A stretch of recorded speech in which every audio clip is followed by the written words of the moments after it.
Ah, the sandwich melt, a delicacy that embodies both convenience and sophistication.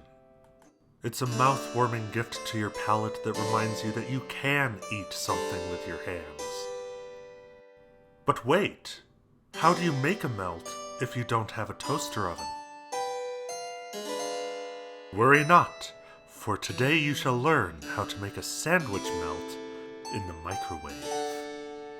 Because ovens are scary and no one has time to use those things anyway.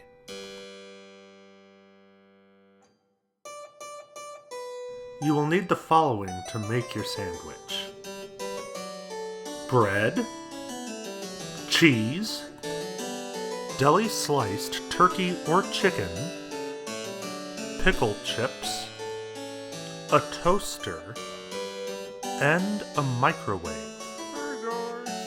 You can also use dressing if you want, but you don't have to. First, get 2 slices of bread. Then put the bread in the toaster and toast it. You will understand the importance of this step later. Once the bread is nicely toasted, place it on a plate. Did I mention that they need a plate? You will also need a plate. Now, proceed to put 1½ slices of cheese on one of your pieces of toast. I prefer to put it on the right side, but if you're in someplace like Britain or Japan, left works well too. Then, add your meat. There is a difference between turkey and chicken, but for this sandwich it doesn't really matter, and sometimes you have one but not the other. After that, add the pickles.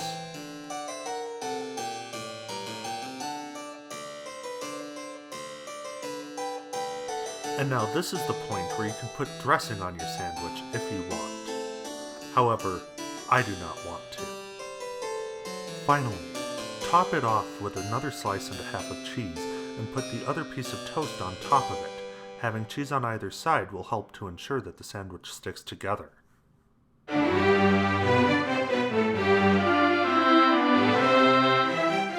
Now it is time to put your sandwich in the microwave and cook it for around 45 seconds. The way microwave ovens work is by sending out electromagnetic radiation called microwaves, which have a higher frequency than radio waves and a lower frequency than infrared. These waves excite the water molecules in the food and make it vibrate so fast that it produces heat and warms everything around it. It's like how your screen is currently emitting electromagnetic radiation to excite your retinas and make you jump in joy for this amazing audiovisual experience. However, since microwaving food involves water, this has a tendency to make whatever you're cooking rather soggy and gross if you don't take precautions. This is why you have to toast your bread beforehand. Toasters work by just heating the bread up with really hot wires, so a lot of the moisture evaporates away in the process. As a result, the toast is relatively dry and therefore won't get as soggy in the microwave. Meanwhile, your pickles and meat will heat up a little bit and your cheese will melt and become nice and gooey. When the microwave is finished doing its thing, you can take your sandwich out and cut it in half.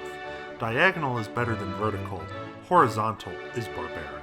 Your sandwich will be best paired with potato chips and a cherry soda, and it can be eaten at your leisure as you edit the footage you just shot of yourself making a sandwich.